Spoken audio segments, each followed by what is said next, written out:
Hi guys, मैं हूँ आपकी प्यारी राइटर और नरेटर दीक्षा पांडे। आप सभी का बहुत बहुत वेलकम है दीक्षा नोवा स्टोरी में। तो स्टार्ट करते हैं द डेविल प्रिंसेस का नेक्स्ट एपिसोड। आर्यन यशी की पिक्चर्स देख देख कर मुस्कुरा ही रहा था, तभी उसके मोबाइल पर किसी का कॉल आता है। एक दो बार तो वो इग्नोर करता है, पर बार बार किसी का कॉल आने पर वो इरिटेट हो जाता है और इरिटेट होकर कॉल अटेंड करता है। कॉल अटेंड होते ही अचानक उधर से किसी लड़के की चिल्लाने की आवाज़ आती है।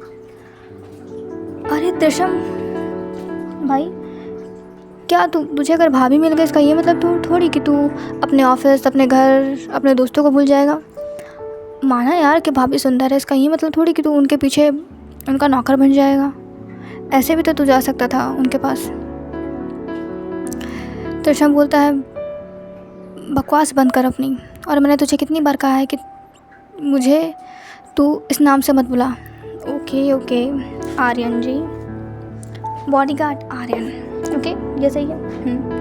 बोल, कर अपनी बकवास। ओ, मेरी बातें अब बकवास तो लगेंगी ही तुझे।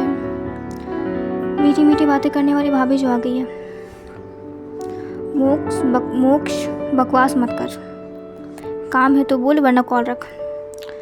अरे कुछ नहीं, बस वही पूछना था कि कैसा है तू और कैसे चल रही है तेरी बॉडीगार्ड की नौकरी। अब यार इतने सारे बॉडीगार्ड्स हैं तेरे पास, इतनी बड़ी कंपनी है, इतना अमीर है तू, ऊपर से भाभी भी तुझसे कांटेक्ट करने के चक्कर में है, तुझसे कोलैब करने के चक्कर में, और तू उनका ही बॉडीगार्ड बन के, उनका ही नौकर बन के उनकी ही रखवाली कर रहा है। वैसे बॉडीगार्ड से बात आगे थोड़ी बढ़ी या वहीं पर अटकी हुई है? मोक्ष रख कॉल अपनी। ऐसे ही दोनों के बीच कुछ नोक-झोंक होती है और मोक्ष कॉल रख देता है। कॉल काटते ही मोक्ष एक गहरी सांस लेता है और कॉल आईडी पर चमक रहा है, देखता है नाम को, त्रिशम राठौड़। वैसे तो मोक्ष को भी बहुत डर लगता था आर्यन से, पर फिर भी वो ऐसा शो नहीं करता था कि उसे डर लग रहा है, क्योंकि वो जानता था कि एक वही तो है जो आर्यन को ज़बरदस्ती कुछ बुलवा सकता है, वरना हर वक्त आर्यन तो चुप चुप ही रहता है और किसी में इतनी हिम्मत भी नहीं होती कि आर्यन को दोबारा पूछ सके कि आर्यन का कहने का क्या मतलब है। आर्यन गिने चुने बातें ही करता था। मोक्ष मन ही मन कहता है कि चलो देखते हैं, भगवान करे भाभी जी तेरी ये कम बोलने वाली आदत और तेरे अंदर जो तकलीफ़ छुपी हुई है उसे बाहर निकाल सके। मैं जानता हूँ कि तू इतना गुस्से में, इतना तकलीफ़ में क्यों है, क्योंकि तेरे अंदर वो जो तकलीफ़ है, जब तक वो बाहर नहीं आएगी, जब तक तू अपनी प्रॉब्लम्स किसी से शेयर नहीं करेगा, तब तक कोई कैसे तुम्हारी प्रॉब्लम सॉल्व कर पाएगा। बस भाभी जी भरोसा करे तुम पर और नाराज़ ना हो वो तुमसे। इतना कहकर त्रिशम कॉल रख कर अपने काम पर लग जाता है और इधर आर्यन यशी के पिक्चर्स देखते देखते सो जाता है। सुबह लगभग 5 बजे यशी उठती है और फ्रेश होकर वो अपने जिम वेयर पहनती है और मेंशन में जिम खोजने के लिए निकल जाती है, क्योंकि वो जानती थी कि मेंशन में जिम होगा ही, और उसे सुबह सुबह वर्कआउट करने की आदत थी, और वर्कआउट के लिए से जिम से अच्छा तो कोई और प्लेस होता नहीं है, इसलिए वो जिम खोजने के लिए निकल जाती है। वो मेंशन में घूमते घूमते बैक साइड आ जाती है और बैक साइड उसे एक नौकर मिलता है, तो वो उस नौकर से पूछती है कि एक्सक्यूज़ मी। वो नौकर, जी मैडम बोलिए, यहाँ जिम कहाँ है? पहले तो नौकर यशी को अजीब नज़रों से घूरता है, फिर जब यशी उसकी तरफ देखती है बोलती है, मैंने कुछ पूछा आपसे? तो नौकर जल्दी जल्दी बता देता है कि जिम का रास्ता। यशी जिम खोजते खोजते जिम तक पहुँच जाती है और उस गेट को देखकर कहती है, पहुँची मैं जिम। वैसे इतने पीछे बनाने की क्या ज़रूरत थी? एनीवेज़, इतना कहकर वो अंदर चली जाती है। पूरा जिम खाली था, पर जिम में एक आदमी था जो कि ट्रेडमिल पर दौड़ रहा था, और उस आदमी ने सिर्फ अभी लोअर पहना था, वो शॉर्ट लोअर, और वो ट्रेडमिल पर दौड़ रहा था। दौड़ने की वजह से उसकी बॉडी बिल्कुल विजिबल हो रही थी और उसके नसें भी बहुत ही अट्रैक्टिव लग रहे थे, और तो शायद वो इंसान काफ़ी देर से वर्कआउट कर रहा था, इसकी वजह से उसकी बॉडी पर बहुत ही सारी स्वेटिंग्स की बूंदें थी जो कि फिसल फिसल कर नीचे आ रही थी। यसी एक बार तो पहले देखकर शॉक हो जाती है, फिर वो सोचती है कि oh my God, how hot person, how attractive body. वो यही सब मन ही मन सोच रही थी, पर शायद उसके मन की बातें उस इंसान को सुनाई दे देती है। वो इंसान तुरंत ट्रेडमिल ऑफ करता है और ट्रेडमिल पर हैंड रेस्ट पर जो टॉवल रखा होता है उसे अपने कंधे पर लेता है और अपना पसीना पोंछते पोंछते यशी के सामने आ जाता है। यशी अभी भी कहीं खोई हुई थी और कुछ बड़बड़ा रही थी। तभी वो इंसान उसके सामने आता है और यशी की हाइट उस इंसान से थोड़ी छोटी थी। वो उसके सामने झुकता है, लगभग उनके चेहरे पर 2 इंच का फासला हो, और अपने हाथों से अपने सर की पसीने को पोंछ लेता है और यशी के चेहरे पर छिड़क देता है। उसे यशी होश में आती है और अचानक वो चिढ़ जाती है इस हरकत से, क्योंकि ऐसी हरकत उसके साथ करने की किसी की हिम्मत तो थी नहीं। यशी कुछ बोलने ही जा रही थी, तब तक वो इंसान जिम से बाहर निकल जाता है। यशी उसे मुंह खोले और आँख फाड़े देखती रह जाती है, क्योंकि आज तक उसके साथ ऐसी बदतमीज़ी करने की हिम्मत तो किसी में नहीं हुई थी। वो मन ही मन बोलती है कि ये आयरन बॉडीगार्ड है या कुछ और। इस तरीके की हरकत कौन करता है? How shameless person. वो आर्यन को मन ही मन कोसते कोसते अपना जिम वर्कआउट कंप्लीट करती है और रूम में चली जाती है। उसका मूड सुबह सुबह बहुत ज़्यादा ख़राब हो गया था, क्योंकि इतनी बेइज्जती और इतनी डिसरिस्पेक्ट तो वो नहीं सह सकती थी। उसे बहुत ही गंदा फील हुआ था आर्यन का ऐसा उसे करना। यशी अपने रूम में जाती है और शावर लेकर डाइनिंग एरिया में आ जाती है। डाइनिंग एरिया में सभी सब बैठे हुए थे। सब ब्रेकफास्ट कर सब हॉल एरिया में बैठ जाते हैं सोफे पर। दादाजी यशी से बात करते हैं। यशी, जी दादाजी कहिए। हम जानते हैं कि आप हमारी बात नहीं टालेंगी। जी बोलिए दादाजी, आपको कुछ काम था? काम तो नहीं था, कुछ बहुत ही इम्पोर्टेंट काम था, और हम जानते हैं कि आप हमारी बात को नकारेंगे नहीं, और ये पहले से तय था। आप वादा कीजिए हमसे, आप हमारी बात को मानेंगे ना? यशी पहले तो झिझकती है वादा करने से पहले, फिर वो उनके हाथों पर हाथ रख देती है। दादाजी कहते हैं कि आज रात को आपकी शादी है। पहले तो यशी शॉक हो जाती है कि व्हाट, शादी, वो भी मेरी, और मुझे बताए बिना? क्या दादाजी? हाँ, और हम चाहते हैं कि आपकी शादी आज ही हो, और हम जानते हैं कि आप मना नहीं करेंगी शादी के लिए। यशी वहाँ से उठकर डायरेक्ट अपने रूम में चली जाती है। वो कुछ बोलती नहीं है। यशी की ये हरकत शायद दादाजी समझ रहे थे कि यशी ने ऐसा क्यों किया, क्योंकि एक लड़की कितनी भी स्ट्रांग क्यों ना हो, वो कितनी भी पावरफुल कुछ भी क्यों ना हो जाए, पर शादी किसी से करना, उसके लाइफ पार्टनर को चुनना उसके लिए बहुत बड़ा चैलेंज होता है, क्योंकि उसे उस इंसान के साथ अपनी पूरी लाइफ स्पेंड करती हैं। तो वैसे कैसे किसी से भी शादी कर सकती है? इसलिए दादाजी समझ रहे थे। दादाजी कृतिका जी को इशारा करते हैं। कृतिका जी भी यशी के पीछे पीछे उसके रूम में जाने लगती है। ये सारा सिनेरियो पीछे खड़ा आर्यन भी देख रहा था, और यशी के चेहरे का रंग उड़ता हुआ वो देख चुका था। उसे ये देखते ही उसके हाथों की मुट्ठी कस जाती है। शायद यशी का कुछ ना बोलना उसके दिल को धड़का गया था। यशी अपने रूम में जाती है और वो गेट बंद ही करने वाली, तब तक कृतिका जी आ जाती। वो बोलती हैं, क्या मैं अंदर आ जाऊँ? यशी उन्हें देखती है और वो समझ गई थी कि वो किस बात के लिए अंदर आई है।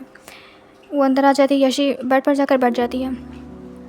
कृतिका जी भी वहाँ जाकर बैठ जाती हैं, और पीछे पीछे तान्या भी आ जाती है। तान्या तो बहुत ज़्यादा गुस्से में थी, क्योंकि वो कहती है यशी से कि हाउ, तुम्हारे दादाजी ऐसे कर कैसे सकते हैं? मतलब कल ही तुम आई, कल ही तुम्हें पता चला कि तुम इंडियन हो, कल तुम यहाँ आई, तुम अपनी फैमिली से मिली, आज तुम्हारी शादी। नहीं यशी, मैं जानती हूँ कि तुम बहुत इज्जत करती हो उनकी, और तुम सबकी बहुत इज्जत करती हो, तुम हर किसी की बात मान लेती हो, पर तुम ये शादी नहीं कर सकती। कृतिका जी कहती है तान्या से, आप शांत हो जाइए, बैठिए आप दोनों, हमें यशी से कुछ बात करती हैं। तान्या का तो गुस्से से बुरा हाल हो रहा था, फिर भी वो शांति से बैठ जाती है। यशी भी कहती है तान्या को शांत रहने के लिए। कृतिका जी अपनी बात शुरू करती हैं कि ये सारी प्रॉपर्टी अभिराज सिंघानिया और आरती सिंघानिया के नाम थी, जो कि यशी के मॉम डैड थे। ये तय था कि उनका जब बच्चा होगा तो ये सारी प्रॉपर्टी उसके नाम हो जाएगी, अगर उसके नाम नहीं हुई तो ये प्रॉपर्टी ट्रस्ट को चली जाएगी, और उस बच्चे के 21 साल के होने से पहले उसकी शादी होना ज़रूरी है, ताकि दोनों मिलकर इस जिम्मेदारी को निभा सकें। और यशी की शादी होना बहुत ही ज़्यादा इम्पॉर्टेंट है, क्योंकि अगर कुछ दिनों में यशी की शादी नहीं हुई और यशी 21 की हो गई तो ये सारी प्रॉपर्टी ट्रस्ट को चली जाएगी, और ट्रस्ट को जाने के बाद कुछ उनके ऐसे दुश्मन हैं जो उन पर बहुत ही गंदी नज़र रखे हुए हैं। उन्हें जब मौका मिलेगा कि वो थोड़े कमज़ोर हो रहे हैं, वो उन पर हमला कर सकते हैं। और दादाजी नहीं चाहते कि उन्होंने पहले अपने परिवार को खो चुके हैं वो अपने प्यारे बेटे को, अब उस बेटे की आखिरी निशानी को वो नहीं खोना चाहते हैं। तो यशी उनकी सारी बातें समझ रही थी कि वो कहना क्या चाह रहे हैं। यशी भी उनके बातों से एग्री करती है, क्योंकि वो जानती थी कि ऐसा होता है। और पर यशी कहती है कि पर वो शादी रमन डैडू के बिना नहीं कर सकती। वो मानती है कि वो इसके अपने पापा नहीं है, अपने पिता नहीं है, पर वो उन्हें बहुत ज़्यादा प्यार करती है और वो उनसे बहुत ज़्यादा अटैच है। अगर उनके बिना उसकी शादी हुई तो फिर उन्हें बहुत बुरा लगेगा। और बचपन से वो उन्हें अपना पापा मानती आई है। वो अचानक किसी और को मानना, वो मान तो सकती है पर ऐसे वो शादी नहीं कर सकती। कृतिका जी उसे बहुत ज़्यादा समझाती हैं कि ऐसा नहीं होगा, पर तान्या कहती है पर आंटी, आई एम सॉरी, मतलब बुआ जी, ये यशी की शादी हो किससे रही है? कृतिका जी कहती है वो तो हमें भी नहीं पता, वो सब कुछ पापा ने तय किया है। अरे माना कि यशी शादी कर लेगी, पर किससे शादी करेगी ये तो पता होना चाहिए ना। उसका लाइफ पार्टनर कौन होगा, वो कैसा है, वो क्या काम करता है, उसका कैरेक्टर कैसा है, ये तो हम जान लें, उसके बाद हम शादी कराएंगे। कृतिका जी कहती है कि वो दोनों अभिमन्यु जी पर भरोसा करें, क्योंकि अभिमन्यु जी यशी के साथ कभी कुछ गलत नहीं होने देंगे। वो अपने साथ कुछ गलत कर सकते हैं पर वो कभी भी यशी के साथ कोई गलत फैसला नहीं करेंगे। यशी भी ये बात समझ रही थी और वो किसी के इमोशन को हर्ट नहीं करना चाहती थी, इसलिए वो मान जाती है शादी के लिए। यशी की हाँ सुनकर सब बहुत ही ज़्यादा खुश हो जाते हैं। शाम तक पूरे घर को बहुत ही खूबसूरत तरीके से सजा दिया गया था। अभिमन्यु जी ने तो हर एक सजावट को अपने मौजूदगी में अपनी मर्ज़ी से करवाया था। ऐसा लग ही नहीं रहा था कि वो कुछ दिन पहले इतने बीमार थे। उनकी हार्ट की प्रॉब्लम की दवाई चल रही है। वो बहुत ही ज़्यादा खुश थे और उनको देखकर कृतिका जी को भी बहुत ज़्यादा खुशी हो रही थी कि वो कितने मन से हर एक तैयारी खुद से करवा रहे हैं। मंडप हॉल में लगा था और मंडप को भी बहुत ही ज़्यादा खूबसूरत तरीके से सजाया गया था और बहुत ही खूबसूरत तरीके से हॉल पर ही बहुत ही खूबसूरत सा मंडप बनता है। ऊपर यशी तैयार हो रही थी और वो अपने फ्यूचर के बारे में सोच रही थी कि क्या से क्या हो गई है उसकी ज़िंदगी। कल वो कहाँ इतनी बड़ी बिजनेस वूमन थी और आज एक अनचाही शादी कर रही है। और वीडियो कॉल पर वो बात कर रही थी रमन जी से। वो उनसे कह रही थी कि आपको तो सब पता था ना डैडू, फिर आपने ये सब कुछ बताया क्यों नहीं? ये सब कुछ पहले से ही फिक्स था। तो वो रमन जी कहते हैं कि नहीं बच्चा, हमें पता था पर हमें लगा कि आपको बताना सही नहीं होगा। क्यों सही नहीं होगा? आप अगर मुझे बता देते तो कम से कम मैं प्रिपेयर तो रहती, इमोशनली तो मैं प्रिपेयर रहती। अब मेरी शादी हो रही है और मुझे पता ही नहीं है किसके मुझसे शादी है। रमन जी बात बदलते हुए कहते हैं अच्छा ये सब छोड़िए, वैसे तो आप बहुत ही ज़्यादा खूबसूरत लग रही हैं। ये लहंगा जो रेड कलर का है आप पर बहुत ज़्यादा प्यारा लग रहा है। हमारा सपना था कि आपको हम दुल्हन बनते हुए देखें, तो आ जाइए ना आप जानती है तो बेटा कि अभी पॉसिबल नहीं है आना। ठीक है मत आइए, वैसे भी कौन सा मैं आपकी बेटी हूँ सो आप आओगे। रमन जी चिल्लाते हुए कहते हैं यशी, आज आपने ये बात कह दी है पर आगे आप कभी नहीं कहेंगे। आप जानती हैं कि हम आपसे कितना प्यार करते हैं और हम कभी सोच भी नहीं सकते सपने में कि हम आपके डैड नहीं हैं। ये तो कुदरत का करिश्मा है कि आप हमारी बेटी नहीं है, वरना वैसे भी हम आपसे बहुत ज़्यादा प्यार करते हैं। शायद हम अपनी खुद की बच्ची का ख्याल इतना नहीं रखते, हम खुद की बच्ची से इतना प्यार नहीं करते हम जितना आपसे करते हैं। यशी भी इमोशनल होते हुए कहती है कि जानती हूँ मैं डैडू कि आप मुझसे बहुत ज़्यादा प्यार करते हो, पर आप भी तो सिचुएशन समझो ना मेरी। मुझे बुरा लग रहा है कि यशी मेरी शादी हो रही है। रमन जी यशी को समझाते हैं और यशी कॉल रखकर अपने आप को आईने में देखती है। सच में वो बहुत ज़्यादा प्यारी लग रही थी। उसका दूध सा गोरा रंग, होठों पर लगे हुए red lipstick, green jewelleries, magenta और रेड मिक्स कलर का लहंगा, जिसमें कि वो बहुत ही ज़्यादा प्यारी लग रही थी। बालों का जुड़ा बना हुआ और सारे गहनों से लदी, वो सही में अभी स्वर्ग से उतरी हुई अप्सरा की तरह लग रही थी। बहुत प्यारी लग रही थी वो, इतनी प्यारी कि अगर कोई नज़र भर कर देख ले तो वो अपनी नज़रें पलटना भूल जाए, इतनी खूबसूरत लग रही थी यशी। पर उस पूरी खूबसूरती में एक चीज़ की कमी थी, स्माइल की। अगर यशी हंसती हुई रहती तो भी बहुत ही ज़्यादा खूबसूरत लगती। वैसे तो उसकी हंसी नहीं हंस रही थी, फिर भी उसकी खूबसूरती में कोई कमी नहीं आई थी, पर फिर भी वो बहुत ज़्यादा प्यारी लग रही थी। वो अपने आप को आईने में देख रही थी और तान्या उसका हल्का हल्का टचअप कर रही थी। तान्या ने भी आज बहुत ही प्यारा सा पिंक कलर का लहंगा पहना था, वो भी बहुत ज़्यादा प्यारी लग रही थी। कुछ देर में गेट खटखटाती है कृतिका जी और अंदर आती है। वो यशी को देखकर उसकी बलाई लेने लगती है और कहती है कि अरे हमारी बच्ची तो कितनी प्यारी लग रही है आज। पर ये क्या, आपके चेहरे पर खुशी क्यों नहीं है? क्या आप खुश नहीं हैं इस रिश्ते से? यशी, बुआ जी आप जानती तो हैं हर चीज़। हाँ बेटा हम समझते हैं, पर आप ऐसे तो अच्छा नहीं लगता ना। यशी फीकी सी मुस्कान दे देती है। कृतिका जी को उसकी ये हंसी देखकर बहुत ज़्यादा तकलीफ़ होती है, क्योंकि वो समझ रही थी कि शादी का मतलब क्या होता है। एक लड़की का उसके लाइफ में शादी का मतलब क्या होता है, वो भी तो गुजरी थी इस वक्त से, जब उसने भी किसी के लिए ख्वाब सजाए थे और वो ख्वाब पूरे नहीं हो सके थे। फिर वो ये सब झटकती हैं और दिमाग से और यशी की नज़र उतारती हैं और उसके कानों के पीछे काला टीका लगाकर कहती है तान्या कि चलिए तान्या, अब टाइम हो गया, मुहूर्त हो गया और पंडित जी बुला रहे हैं दुल्हन को।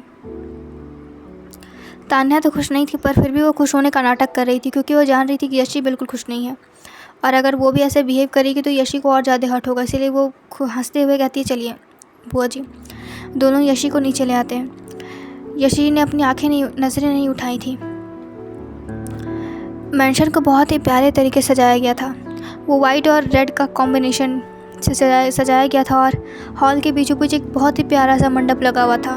मंडप के चारों तरफ रेड रोजेस लगे हुए थे, रेड वाइट रोजेस लगे हुए थे और बीचों बीच मंडप में अग्निकुंड जल रहा था और वहीं पर एक लड़का बैठा हुआ था जिसने अपने चेहरे से अपना चेहरा ढक रखा था। तान्या कोशिश करती है कि वो चेहरा देख ले, पर वो देख नहीं पाती है क्योंकि उस लड़के ने अपना चेहरा पूरा कवर किया हुआ था। तान्या और कृतिका जी यशी को ला करके वहाँ बैठा देते हैं। ये सब कुछ देख कर के अभिमन्यु जी की आंखों में आंसू आ जाते हैं, क्योंकि उन्होंने भी तो सपने सजाए थे कि वो भी अपनी बेटी की शादी करेंगे, पर उन्हें ये मौका नहीं मिला कि वो कन्यादान कर सके। फिर भी वो खुश थे कि यशी की शादी हो रही है, पर वो समझ रहे थे कि यशी के चेहरे का दुख को जान रहे थे, क्योंकि एक लड़की के लिए नॉर्मल बात नहीं होती कि वो ऐसे किसी से भी शादी कर ले। पर फिर भी उनके नज़रों में यशी के लिए इज़्ज़त और भी बढ़ गई थी, क्योंकि यशी ने एक बार भी उनसे ये नहीं कहा कि वो शादी नहीं करेगी। उसने बस हाँ कर दी शादी के लिए। कितना भरोसा करती है यशी उन पर। वो मन ही मन कहते हैं कि हम जानते हैं बेटा कि आप अभी इस शादी से खुश नहीं है, पर यकीन मानिए फ्यूचर में आप बहुत खुश रहेंगी और हम जानते हैं कि हमने आपके लिए जो जीवन साथी चुना है उससे अच्छा लाइफ पार्टनर आपको कोई और हो ही नहीं सकता है। भगवान ने खुद आप दोनों की जोड़ी बनाकर भेजी है, इसमें हम क्या कर सकते हैं। पर हम खुश हैं कि हमने ये काम किया है। दोनों की शादी शुरू हो जाती है। यशी एक बार नज़रें उठाकर देखती है, पर वो देखती है कि उसके बगल में जो इंसान बैठा हुआ है उसने सेहरा पहना हुआ है। वो इंसान देखने में ही कोई देखकर ही कह सकता था कि वो इंसान बहुत ही ज़्यादा हैंडसम होगा, क्योंकि उसने अभी वाइट कलर का कुर्ता पजामा पहना था। वो भी इंडियन वेयर में थे। सेहरा सर पर और बॉडी बहुत ही अट्रैक्टिव लग रही थी उनकी। देखने से ही लग रहा था कि वो इंसान बहुत ही ज़्यादा अट्रैक्टिव होगा, पर यशी इन सब चीज़ों पर ध्यान नहीं देती। वो अपनी नज़र झुकाकर बैठी हुई थी। कुछ देर में दोनों के शादी की रस्में शुरू होती है। पंडित जी कहते हैं वर अपनी कन्या के मांग में सिंदूर भरे। वो लड़का सिक्के पर सिंदूर लेकर यशी के मांग में भर देता है और उसे मंगलसूत्र भी पहना देता है। मंगलसूत्र पहनाते हुए उसके हाथ यशी के गर्दन से छू जाते हैं। दोनों के शरीर पर एक कट सा महसूस होता है। यशी नज़रें उठाती है उसके तरफ और शायद उस चेहरे के पीछे जो चेहरा था, वो चेहरे में जो आँखें थी वो यशी की आंखों में ही देख रही थी। यशी अपनी नज़रें झुका लेती है। ये देखकर उस चेहरे के पीछे जो इंसान था उसके चेहरे पर हल्की सी मुस्कान आ जाती है। दोनों फेरे के लिए खड़े होते हैं। जब यशी उस इंसान का हाथ पकड़ती है तो उसे एक अपना सा फील होता है। ऐसा लगता है कि वो इस इंसान को जानती है, पर वो ये फीलिंग क्या है वो ये भी नहीं समझ पा रही थी। पर वो अपने सर को झटकती है ये सब चीज़ों से और फेरे कंप्लीट करती है। फेरे कंप्लीट होने के बाद पंडित जी कहते हैं कि अब से आप दोनों पति पत्नी हैं और अब से आप दोनों का साथ 7 जन्मों के लिए है। इतना कहकर उनकी शादी कंप्लीट हो जाती है। यशी दादाजी, कृतिका जी और अपने से सभी के बड़ों की आशीर्वाद लेती है। अभी तक बहुत ज़्यादा रात हो चुकी थी। सबका डिनर डाइनिंग टेबल पर लगता है और यशी भी हल्का फुल्का खाना खाती है, पर उस इंसान ने अभी तक अपना चेहरा उतारा नहीं था। यशी ने कोशिश भी की थी कि वो चेहरा देखे, पर वो देख नहीं पाती है। वो हल्का फुल्का खाना खाती है और अपने रूम में चली जाती है और रूम में जाकर वेट करने लगती है, क्योंकि वो चाहती थी कि वो चेहरा देखे कि उसकी शादी हुई किससे है, आखिर वो मंडप में बैठी किसके साथ थी। आफ्टर ये जानना उसका हक था। उसे लगा था कि दादाजी उसे बताएंगे कि उसकी शादी किससे हो रही है, नाम तो बताएंगे, कम से कम मिलवाएंगे तो, पर डायरेक्ट शादी का मंडप तैयार कर दिया उन्होंने। ये बात उसे थोड़ी सी बुरी लगी थी, पर फिर भी वो बैठ जाती है शांति से शादी के लिए। और अभी वो रूम में इधर से उधर चक्कर काट रही थी, तभी उसके रूम का गेट खुलता है और एक बहुत लंबा चौड़ा शख्स अंदर आता है। यशी उसकी तरफ देखती है और बेड पर जाकर बैठ जाती है और वो इंसान अंदर आता है और आराम से अपना कुर्ता उतारता है और वॉशरूम में चला जाता है। यशी देखती रह जाती है कि ऐसे ये आदमी उसे इग्नोर कैसे कर सकता है, और अभी तक इसने भी उससे बात नहीं की। वो वहीं वेट कर रही थी। लगभग 1 घंटे बाद वो इंसान शावर लेकर अपने वेश पर टॉवल लपेट कर बाहर आता है। यशी उसे देखकर शॉक्ड हो जाती है कि वो कहती है, तुम? मुझे पता था, मुझे फर्स्ट डे से तुम पर शक था। मुझे पता था कि तुम्हारी नज़रें ख़राब है मुझ पर ऐसा क्या किया तुमने दादाजी के साथ, जो दादाजी तुम्हारी मुझसे शादी कराने के लिए तैयार हो गए? हाँ, कुछ किया तो नहीं है तुमने ना? यशी वो सब बातें कर ही रही थी, तब तक वो इंसान यशी के पास आता है और उसके मुंह पर हाथ रखकर कहता, चुप, एकदम चुप, एक और वर्ड नहीं बोलूँगी, तुम समझी ना? यशी तो शॉक हो जाती है कि ऐसे कैसे कोई ऐसा कर सकता है। यशी उन्हें ऐसे ही कुछ उसके मुंह में जो आ रहा था, उसके दिमाग में जो आ रहा था वो बोलती जा रही थी। तब वो आगे बढ़ते हैं और उस यशी को हाथों से पकड़कर और अपने हाथ उसके कमर में डालकर उसे दीवार में लगाकर साइड में पिन कर देते हैं। यशी तो शॉक्ड हो जाती है ये सब देखकर। वो कहती है कि हाउ डे यू आर्यन, तुम्हारी हिम्मत कैसे है, तुम ऐसा तैसे हरकत कर सको? छोड़ो मुझे, समझे? मुझसे तुम्हारी शादी हो गई, इसका ये मतलब नहीं कि तुम कुछ भी कर सकते हो मेरे साथ। आर्यन, शट अप, कितना बोलती हैं आप? मुंह में दर्द नहीं होता आपका? जब से मिली है तब से बोलती पटर पटर पटर पटर पटर पटर, चुप भी हो जाओ। और आपको लगता है कि मैं आप पर फिदा हो गया था, कि या फिर आप बहुत ज़्यादा खूबसूरत है, या फिर आपकी प्रॉपर्टी की वजह से मैंने शादी की है? तो ऐसा कुछ नहीं है।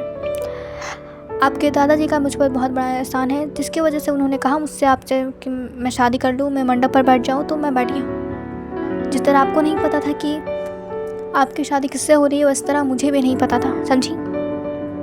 वो तो मंडप में मुझे पता चला कि मेरी शादी आपसे हो रही है, और मुझे कोई शौक़ नहीं है आपसे शादी करने का, और मैं मजबूर हूँ उनके एहसानों तले, इसलिए मैं मना नहीं कर पाया। वरना मुझे जब पता चला कि मेरी शादी आपसे हो रही तो मेरा मन किया कि मैं खड़ी हो जाऊँ इस अनवांटेड शादी से, पर फिर भी मैं बैठा रहा और मैं चुप हूँ ना। मैं अपनी फ्रस्ट्रेशन तो किसी पर निकाल नहीं रहा, ऊपर से मैं लड़का हूँ फिर आप लड़की होकर इस तरीके का बिहेव कैसे कर सकती है मेरे साथ? हाँ, मेरी भी अनवांटेड ही शादी हुई है और मैंने भी अपनी मर्जी के बिना ही शादी की है। मैं चुप होना, शांत होना, तो फिर आप इतना हाइपर क्यों हो रही हैं? यशी को तो जैसे कुछ कुछ सुनाई ही नहीं दे रहा था, क्योंकि आर्यन उसके इतने करीब था कि उसकी सांसें ही रुक रही थी। उसे बस आर्यन के हिलते हुए होंठ नज़र आ रहे थे। फिर भी वो अपने आप को कंट्रोल करती है, और आर्यन की अनवांटेड मैरिज वाली बात सुनकर उसके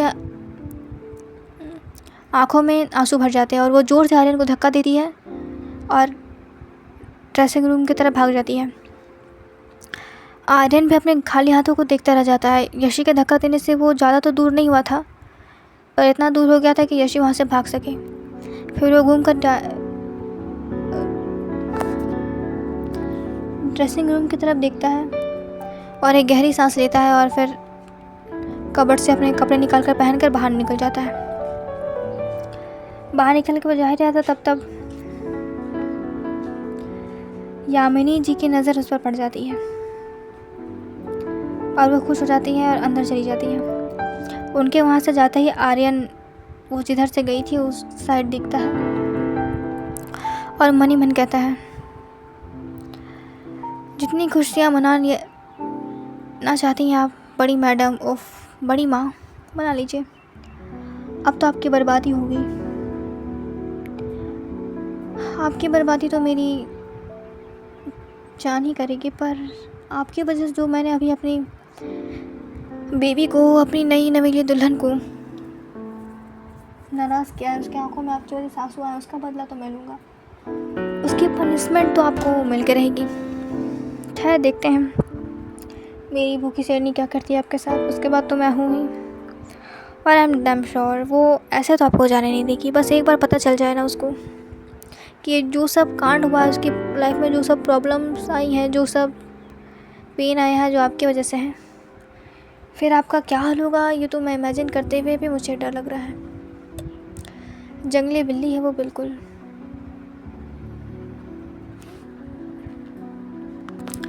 आर्यन यही तब सोचते सोचते मेंशन से बाहर निकल जाता है, और इधर यशी रोते रोते ड्रेसिंग रूम में ही सो गई थी।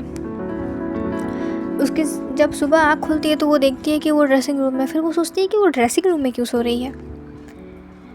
वो रूम में आती है, तभी उसकी नज़र अपने चेहरे पर पड़ती है। वो अपने आप को लाल जोड़े में देखकर उसे पूरे रात की सारी बातें, सारी चीज़ें याद आ जाती है कि कल उसकी शादी हुई थी, और यश आर्यन ने उसे अनवांटेड वाइब कहा था। उसे भी आर्यन थोड़ा थोड़ा अच्छा लगने लगा था, क्योंकि आर्यन की वो स्ट्रॉन्ग प्रेजेंस और आर्यन का वो कम बोलना और किसी की लड़की की तरफ नहीं देखना शायद उसे अच्छा लगने लगा था। और उस तरह वो आर्यन हर वक्त उसे देखता रहता था, वो भी उसे थोड़ा थोड़ा कहीं ना कहीं पसंद आ रहा था। यशी मन ही मन कहती है, 2 दिन पहले तो बड़ा घूर रहा था, अभी शादी हो गई तो अनवांटेड वाइफ, जाओ मुझे क्या, वो भी मेरा अनवांटेड ग्रूम ही है। मैं भी कोई प्यार वार नहीं करती उससे। वो अगर मुझे अनवांटेड मानेगा तो मैं भी उसे अनवांटेड ही मानूंगी। इतना कहकर वो रूम में चली जाती है। रूम में जाकर वो वॉशरूम में जाकर फ्रेश होती है और अपने चेहरे को गौर से देखने लगती है। सही कहते हैं लोग कि शादी के बाद लड़कियां खूबसूरत हो जाती हैं। जब एक लड़की के मांग में सिंदूर पड़ता है तो उसका चेहरा खिलने लगता है। यशी को भी अपना आप बहुत ही ज़्यादा खूबसूरत लग रहा था। उसके वो सर पर लाल सिंदूर और उसके जो 2 बूंदें गिरी थी उसके नाक पर, गले पर मंगलसूत्र। यशी को मन नहीं करता कि वो सिंदूर धोए, पर उसे नहाना तो था ही। वो अपना हेयर वॉश कर नहाकर रूम में आती है और फिर वो अपना डेली वेयर निकालने लगती है। तब उसे ध्यान आता है कि उसकी तो शादी हो गई है। फिर वो एक प्यारी सी येलो साड़ी निकालती है, उसे पहनकर हल्का फुल्का मेकअप करती है, अपने मांग में सिंदूर भरती है और मंगलसूत्र पहनकर नीचे आ जाती है। वो जैसे जैसे नीचे आ रही थी उसकी हील की टक टक पूरे हॉल में गूंज रही थी, और वहाँ पे जितने भी मौजूद नौकर, घर के सारे लोग थे, उन सब की नज़र यशी पर ही टिक गई थी। और हर किसी का नज़रें पलटना ऐसे लग रहा था कि उनके लिए गुनाह है। तभी मेन गेट से आर्यन अंदर आता है और इस तरह हर सारे नौकरों को सीढ़ियों की तरफ देखते हुए देखकर वो भी देखने लगता है, और वो भी उसी तरह पागलों की तरह मुंह खोले यशी को देखने लगता है, क्योंकि यशी लगी इतनी प्यारी रही थी।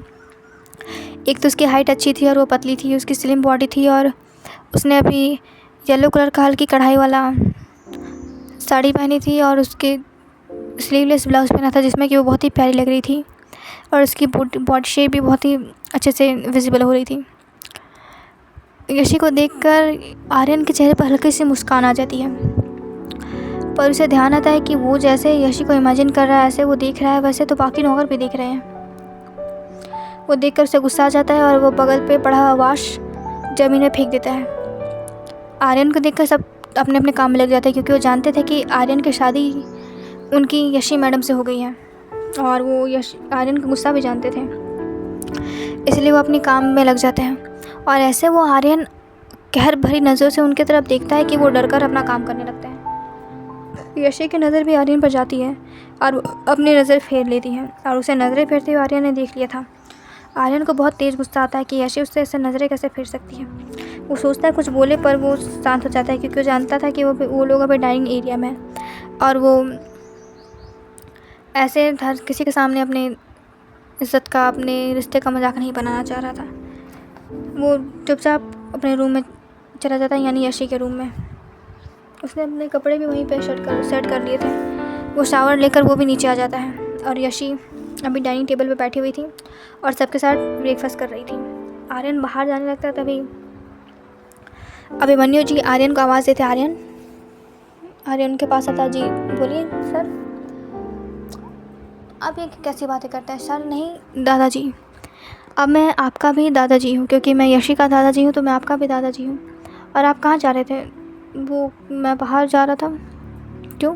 ब्रेकफास्ट कर लीजिए। नहीं, मैं बाहर ही कर लूँगा। अरे शर्माइए नहीं, अब आप इस घर के दामाद हैं। जितना हक यशी का इस घर पर है उतना हक आपका भी है, तो आप भी बढ़कर ब्रेकफास्ट कर सकते हैं। ये देखकर तो यामिनी जी के तन बदन में आग लग जाती है कि एक बॉडीगार्ड, एक नौकर अब उनके साथ बैठकर खाना खाएगा। उन्हें ये बात बहुत ही नागवार गुजरती है। वो सोच रही थी कुछ बोलना, पर वो कुछ बोलती नहीं, क्योंकि वो जानती थी कि वो इस तरीके से नहीं कर सकती, क्योंकि अगर वो इस तरीके का बिहेव करेंगे तो उनकी इमेज जो अच्छी शांत बहू वाली है वो सारी धुल जाएगी। इसलिए वो चुपचाप बैठी हुई रहती हैं और आर्यन को सही देखते रहती हैं। आर्यन भी जाकर डायरेक्ट यशी के बगल में ही बैठता है और एक चम्मच लेकर यशी के प्लेट से ही खाने लगता है। पहले तो यशी ये देखकर शॉक जाती है कि ऐसे कैसे आर्यन उसके बगल में बैठकर खाने लगता है। फिर वो अपना प्लेट अपने साइड करती है, फिर आर्यन वो प्लेट अपने साइड कर लेता है, फिर वो अपनी प्लेट अपने साइड करती है। आर्यन फिर उस प्लेट को साइड कर लेता है, तो वो छोड़ देती है और खीर का बाउल उठाकर एक चम्मच खीर खाती है। आर्यन भी दूसरा स्पून उठाकर उसके बाउल से खीर खा लेता है। यशी बहुत ही गुस्से से आर्यन की तरफ देखती है, और पर आर्यन तो आराम से अपना खाना खा रहा था, वो उसे इग्नोर कर वो तो उसके ऊपर ध्यान ही नहीं देता है। घर के हर लोग उनका ये छोटी मोटी नोक झोंक देख रहे थे और हर कोई इन्जॉय भी कर रहा था।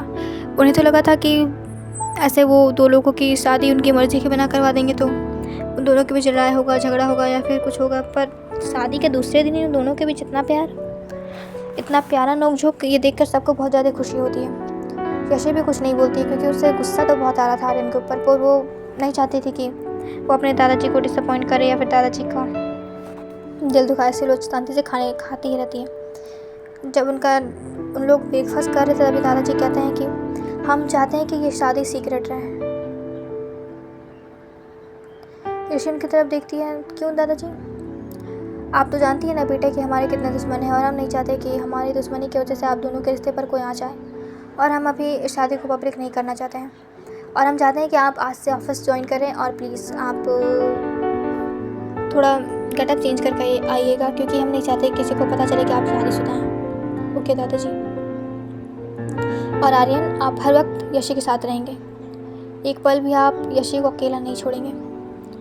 आर्यन तो खुश हो जाता है ये बात सुनकर। जी दादाजी, मैं एक सेकंड क्या, एक पल भी आपकी यशी को अकेला नहीं छोड़ूंगा।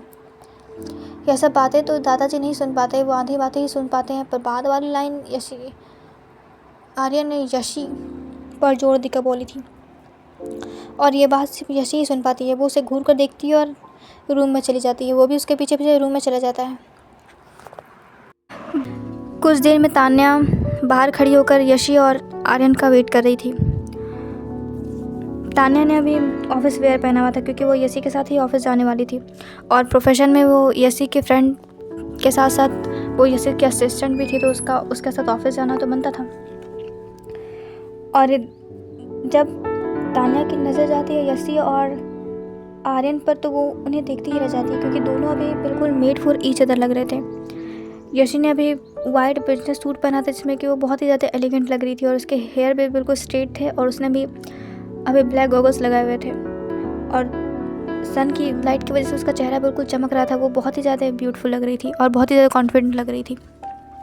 और उसके पीछे पीछे ही यश आ रहा था। यश ने अभी ऊपर से नीचे तक ब्लैक वेयर किया था, वो भी बहुत ज़्यादा हैंडसम लग रहा था, और वो यशी के पीछे हाथ पीछे करके ऐसे चल रहा था कि वो सही में यशी का बॉडीगार्ड। वैसे तो वो यशी का बॉडीगार्ड ही था। यशी कार तक आती है तो तान्या देखती रह जाती है, और यशी उसे देख कर कहती है कि what, nothing, why you looking me like that.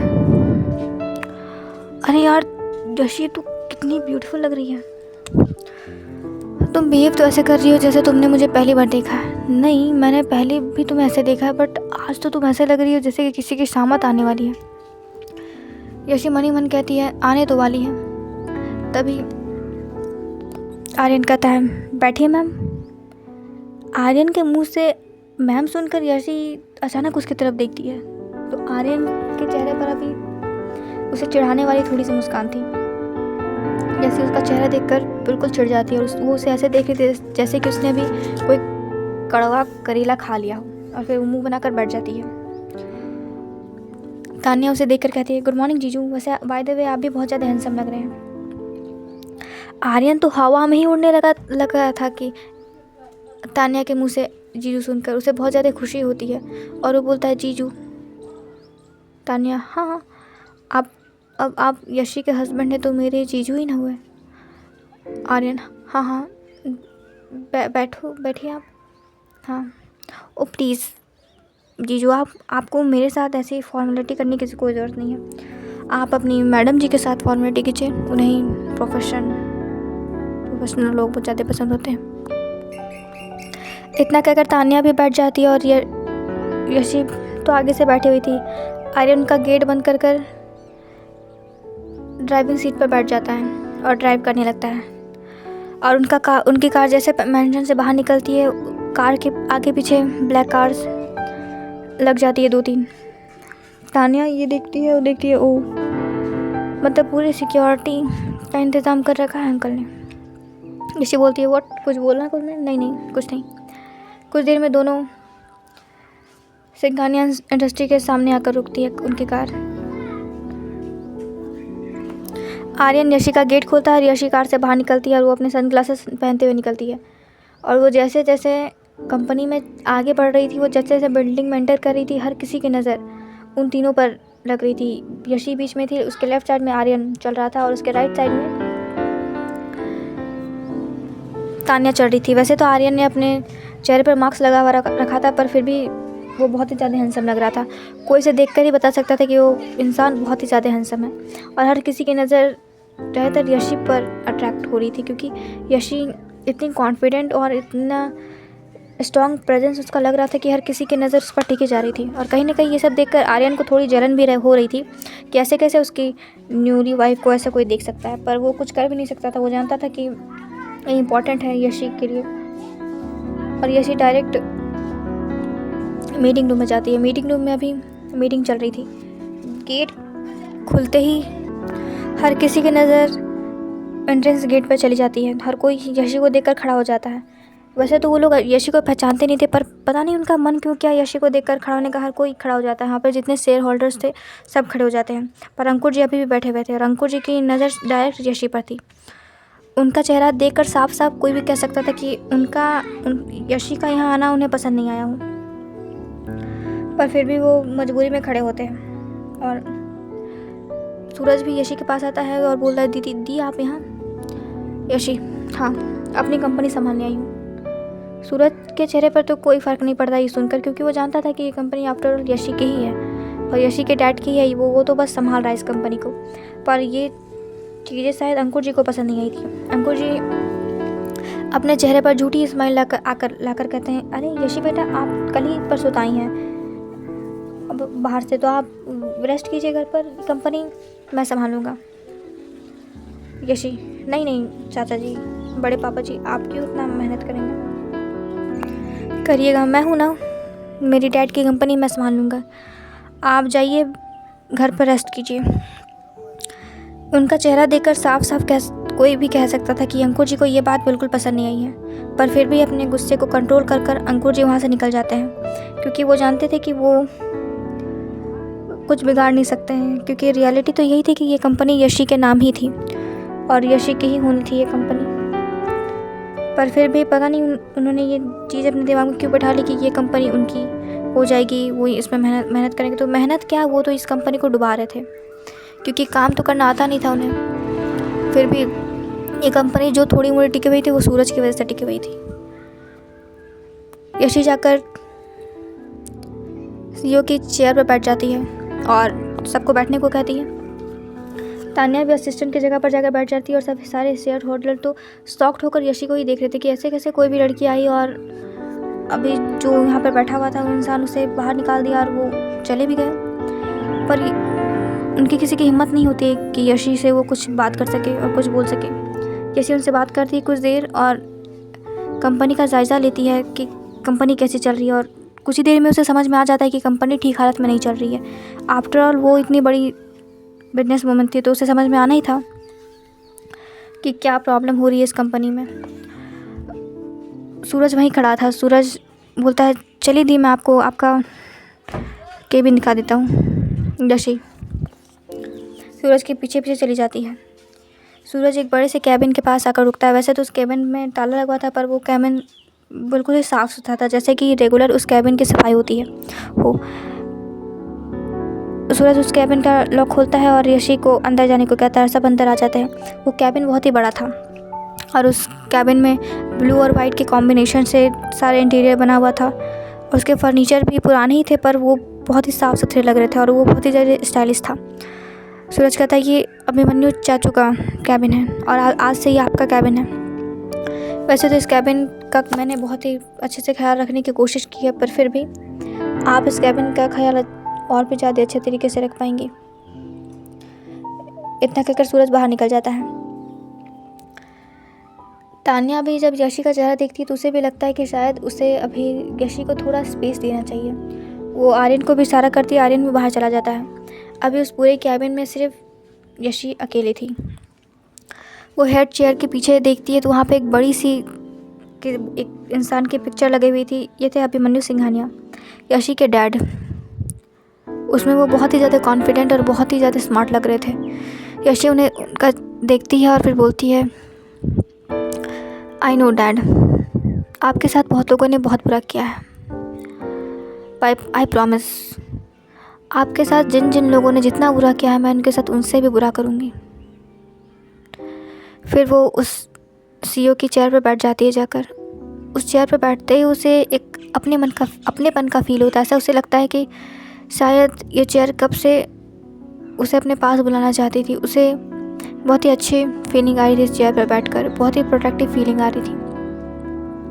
वो चेयर पर बैठकर अपने हैंड डेस्क पर रखती है और उसकी नज़र जाती है कि लैपटॉप के बगल में एक फ़ोटो फ्रेम रखा हुआ है, जो कि शायद उसकी मॉम की पिक्चर है, जिसमें कि वो 20 ईयर्स की होंगी लगभग और बहुत ही ज़्यादा खूबसूरत लग रही हैं।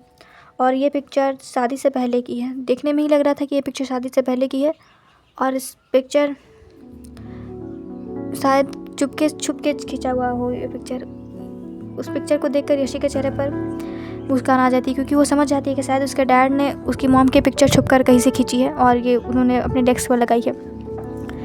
कि देखकर उसे बहुत ज़्यादा खुशी होती है कि कितना प्यार था उन दोनों के बीच। फिर अपने काम में लग जाती है। वो इस कंपनी में जो असिस्टेंट था उसे बुलाती है। उसका नाम था अरुण।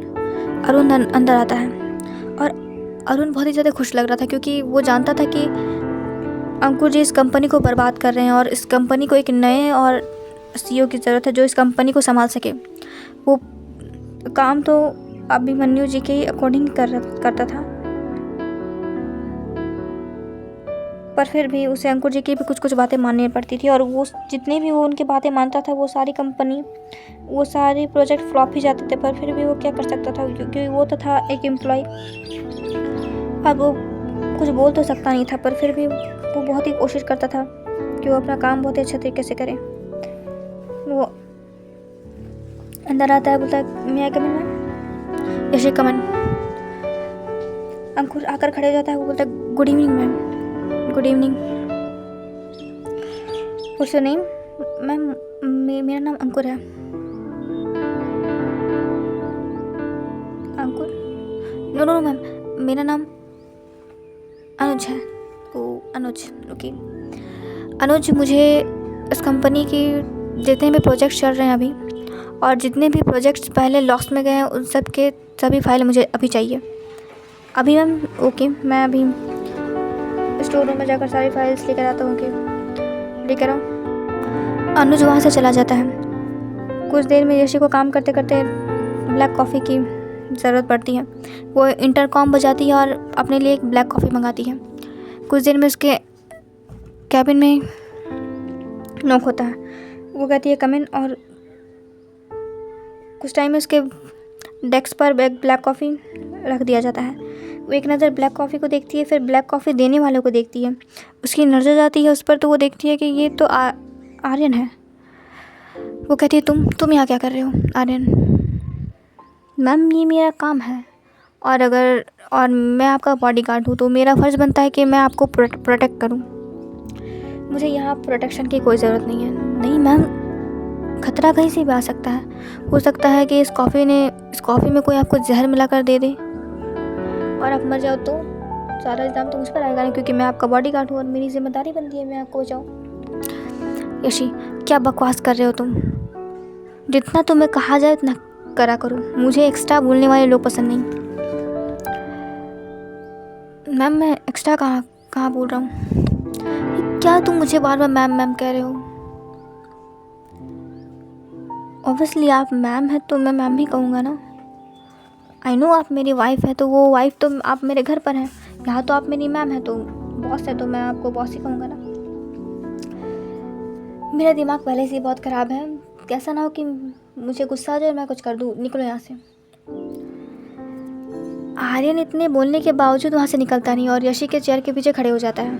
यशी, अब सर पर मेरे क्या खड़े हो, बाहर जाओ। सॉरी मैम, ये मेरा काम है और मैं अपना काम बहुत ही अच्छा तरीके से करता हूँ। आप कहें या फिर कोई और कहे, मैं यहाँ से नहीं निकल सकता। मुझे आपके पर्सनल बॉडीगार्ड के लिए अपॉइंट किया गया है, तो मैं अपना काम बहुत ही अच्छे तरीके से करता हूँ। और अगर आपको कोई प्रॉब्लम है तो आप अपने दादाजी से बोल सकते हैं।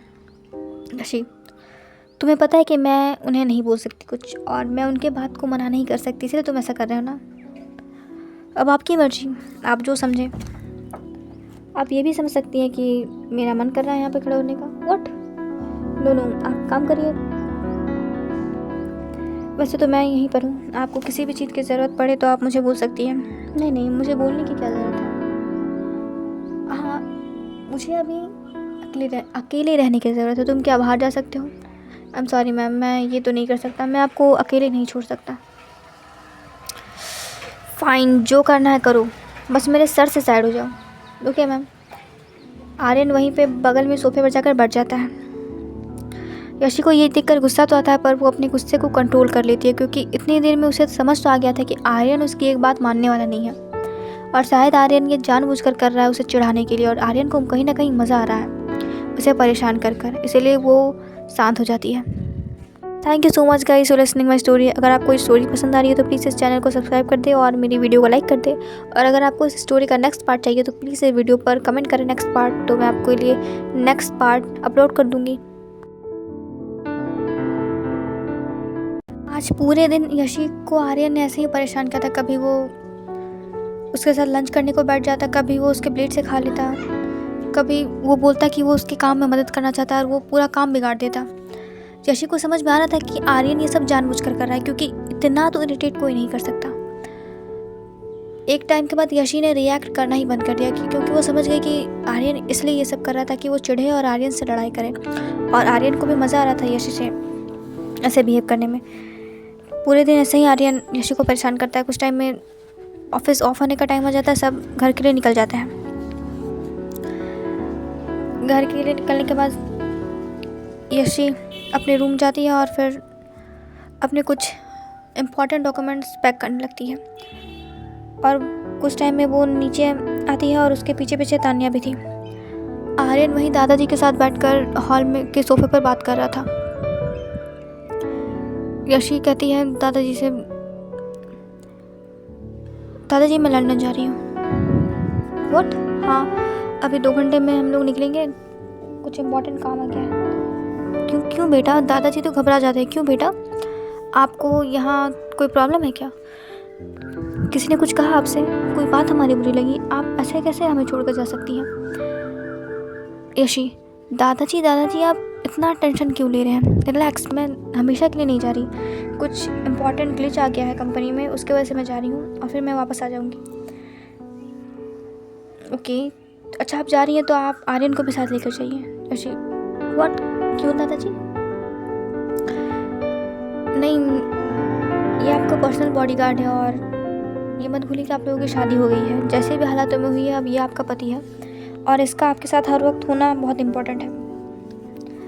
यशी को मन तो नहीं था हाँ करने का, पर वो मना भी नहीं कर सकती थी, वो हाँ कह देती है और डिनर करने के लिए सब बैठ जाते हैं।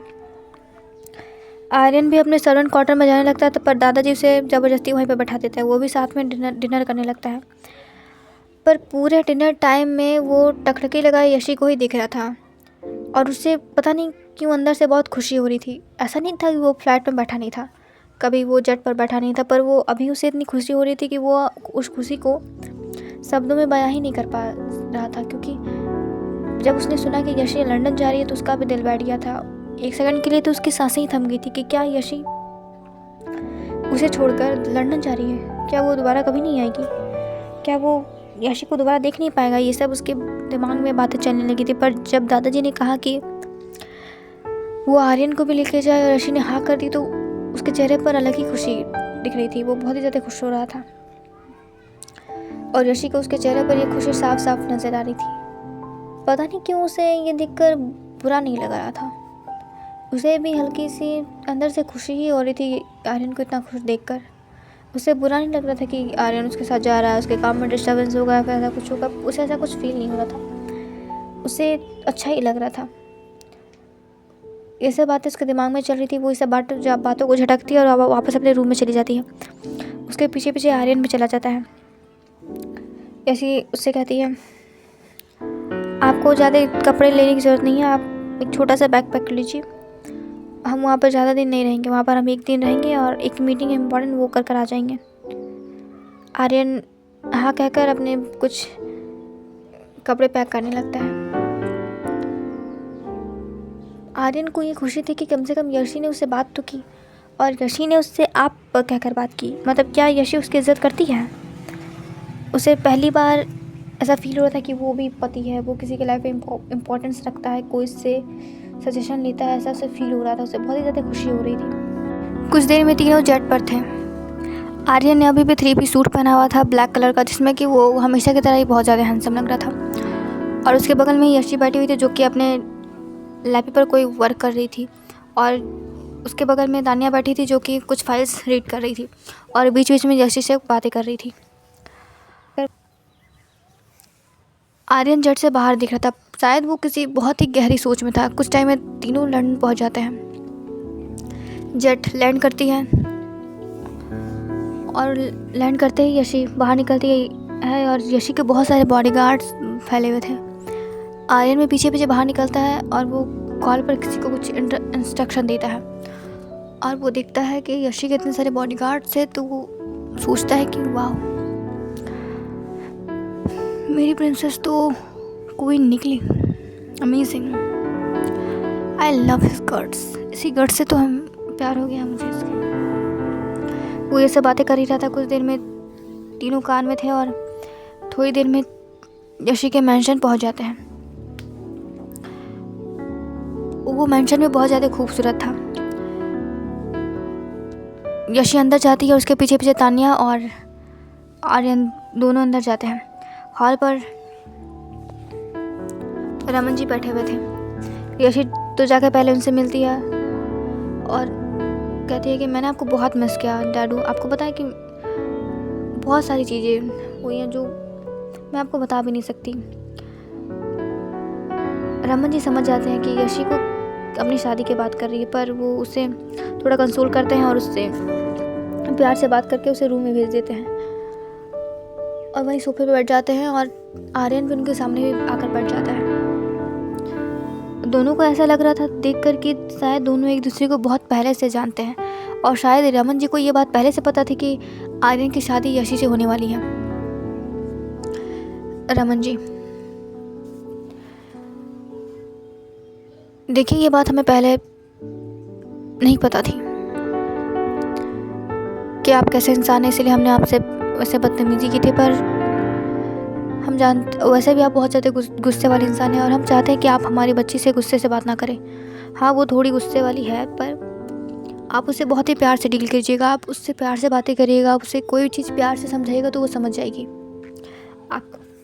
हम चाहेंगे कि आप उसके ऊपर सख्ती ना करें। आर्यन, पापा आप क्यों टेंशन ले रहे हैं? वो अब मेरी पत्नी है, उसे कैसे संभालना है कैसे नहीं संभालना है वो मैं समझ लूँगा।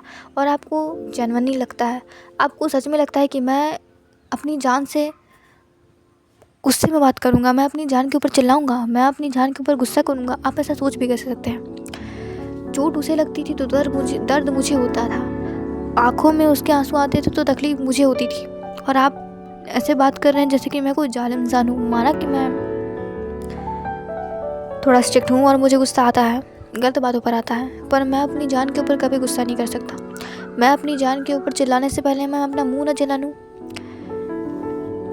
रमन जी, नहीं, हम जानते हैं कि आप यशी से बहुत ज़्यादा प्यार करते हैं, पर हम चाहते हैं कि आप उसे टाइम दें, उसे समझें।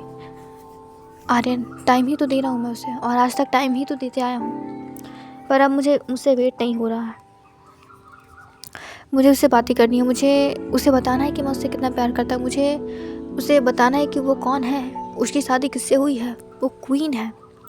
रमन जी, आप ये सब बातें यहाँ मत करिए, आपको पता ना करिए, ये सब बातें यसी को पता चल गई तो वो पता नहीं उसका क्या रिएक्शन होगा।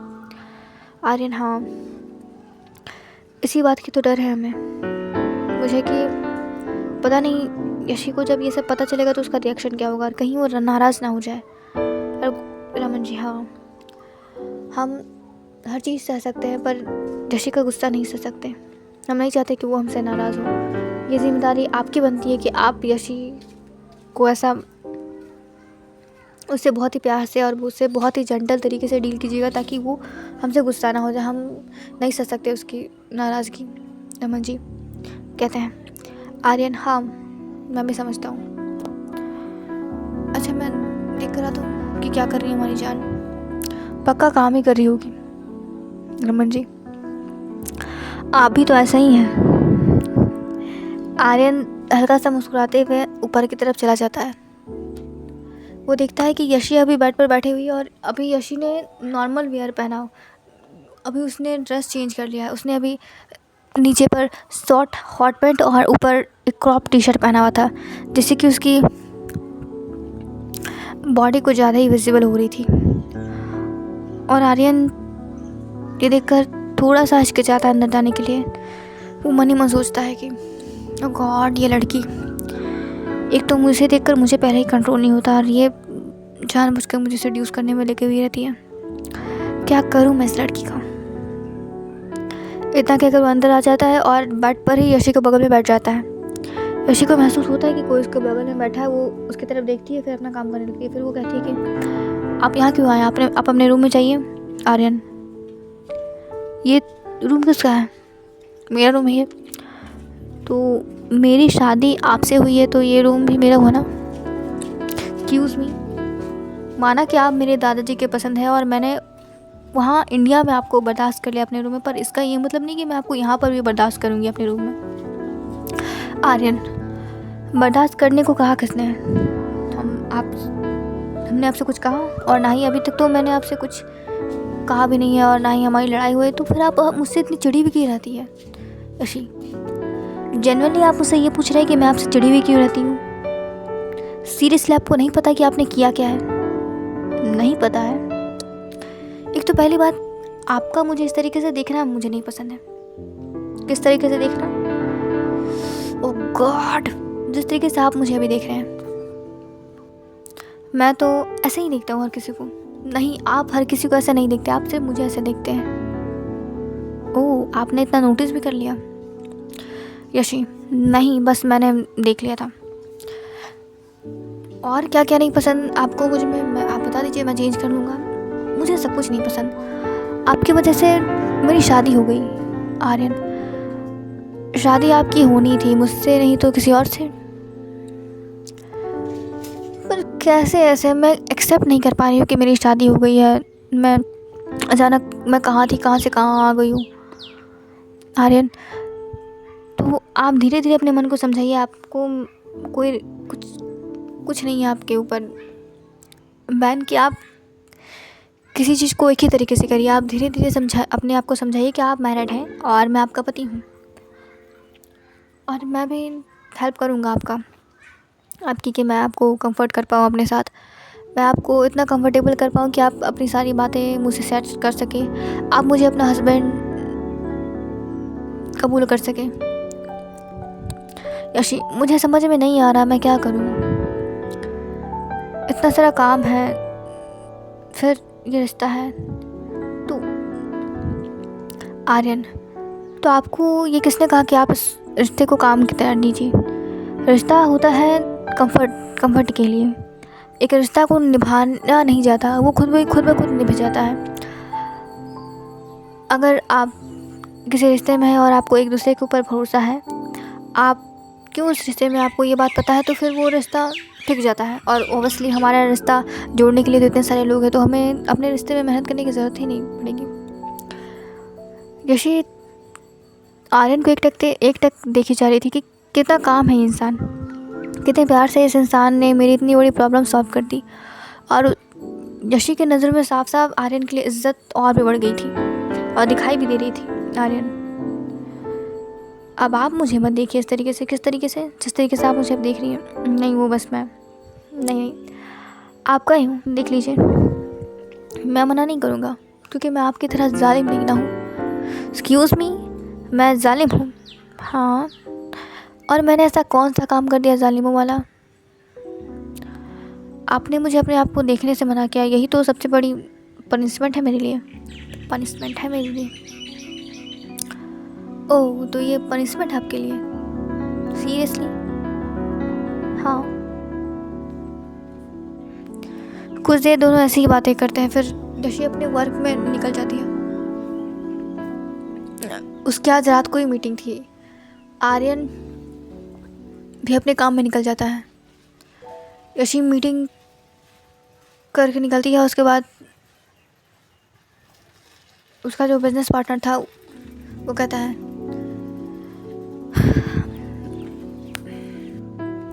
Yeshi, yes mister robin, O please अब आप ये सब फॉर्मेलिटी मेरे साथ मत कीजिए। मैं चाहता हूँ कि हम थोड़े नॉर्मल हो जाए एक दूसरे के साथ।